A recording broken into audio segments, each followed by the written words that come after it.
Bonjour. Je répondais ce matin aux questions de Atlantico sur la prise d'assaut, peut-on dire, d'une usine Lafarge, fabricant de ciment, cimentier comme on dit en France, par une vaste escouade de militants écologistes. Alors le thème de cette interview était de savoir si nous dirigeons ou bien si nous sommes déjà de plein pied dans une forme de terrorisme vert, de terrorisme écologiste. Alors, ma réponse à cette question fondamentale est que nous ne sommes pas encore là, même si certains faits sont déjà mieux qu'un prélude, je dirais, ou pire qu'un prélude à du terrorisme, mais nous en prenons tout droit le chemin. Pourquoi? Je vais vous donner un exemple. Récemment, sur une route importante qui sort de Londres et qui va vers le nord de l'Angleterre, 2 militants écologistes ont bloqué la circulation. Suite à cela, une femme prise dans le blocage est sortie de son véhicule. Elle s'est faite faucher par un autre véhicule. Elle est morte. Une autre femme, sortie médecin de son véhicule pour lui porter secours, pour s'assurer qu'elle ne pouvait pas l'aider, à son tour a été fauchée. Elle est morte. Donc là, il y a un rapport au sens judiciaire, pénal, moral, intellectuel, en tous les sens, aristotélicien si l'on veut du terme, entre le blocage et la mort de ces 2 femmes, de ces 2 innocentes. On a là affaire, selon moi en tout cas, effectivement, à du terrorisme à l'état pur.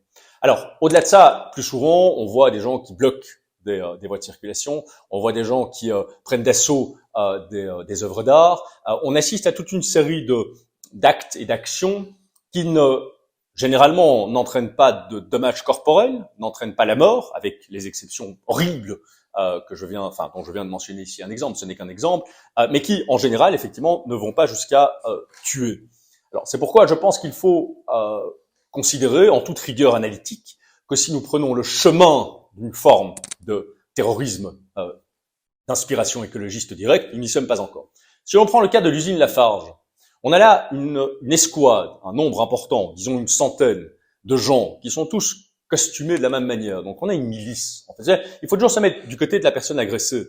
Vous avez des gens qui sont là, qui travaillent, qui sont des ouvriers, des employés, des cadres, etc., et qui voient débarquer une milice d'une centaine de personnes furieuses, haineuses, qui sont là pour détruire et qui effectivement se mettent à détruire. Comment ne pas y voir une forme de violence absolument insupportable dans nos démocraties et dans nos états de droit? Parce que le plus beau, si l'on peut dire, dans cette histoire, c'est que si l'on s'oppose et quand l'on s'oppose à cette violence écologiste, pour peu que l'on se rende soi-même coupable d'un acte de violence, on risque d'être arrêté et jugé. Donc il y a là une sorte d'engrenage vers la violence qui est évident. Alors, de manière plus fondamentale, pourquoi ce genre d'action? Il n'y a pas un grand complot mondial avec une personne qui décide d'envoyer des escouades à gauche. C'est pas comme ça que ça se passe. Le passage à l'acte est une technique, donc pour les propagandistes, le fait d'inciter au passage à l'acte d'autres qu'eux-mêmes est une technique qui est délicate, sophistiquée, qui a été théorisée par l'extrême gauche américaine dans les années 60, avant par les militants, les activistes nationaux-socialistes allemands dans les années 30, et encore auparavant, et principalement, je dirais, par les théoriciens marxistes et plus spécifiquement trotskistes. Alors, de quoi s'agit-il? C'est facile à comprendre. Il s'agit de construire un univers de référence pour ces propagandistes et intellectuels écologistes, un univers de référence dans lequel on n'incite jamais de façon explicite au passage à l'acte, parce que ce serait se mettre en fraude de la loi.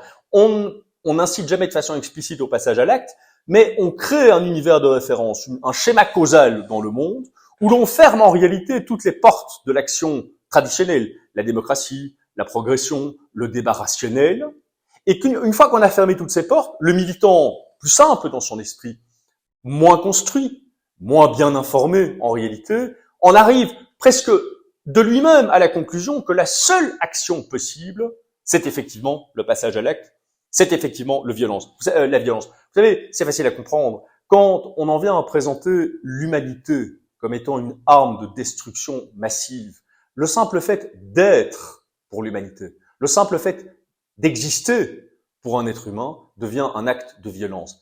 Alors, la violence en retour est légitime, elle est même nécessaire.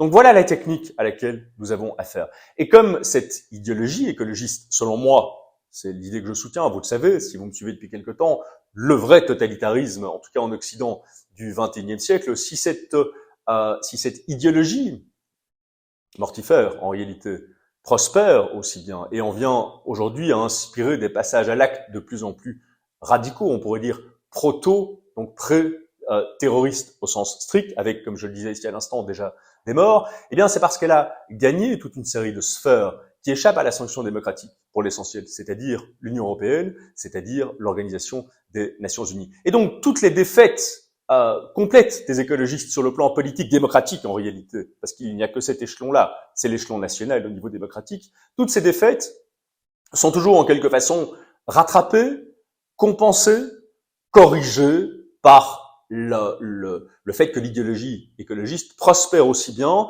dans les niveaux de pouvoir qui, quant à eux, échappent à la sanction démocratique. Donc oui, pour me résumer, je pense que nous avons pris le chemin d'un terrorisme d'inspiration écologiste, nous devons prendre la mesure de ce danger, de cette réalité, avant que des drames ne se produisent, et pour, si possible, tenter au moins de corriger cette espèce de propagande dont je viens de décrire les mécanismes, et qui aujourd'hui, malheureusement, frappe des esprits plus simples, plus fragiles, je dirais, et moins construits. Mais ce n'est pas un hasard.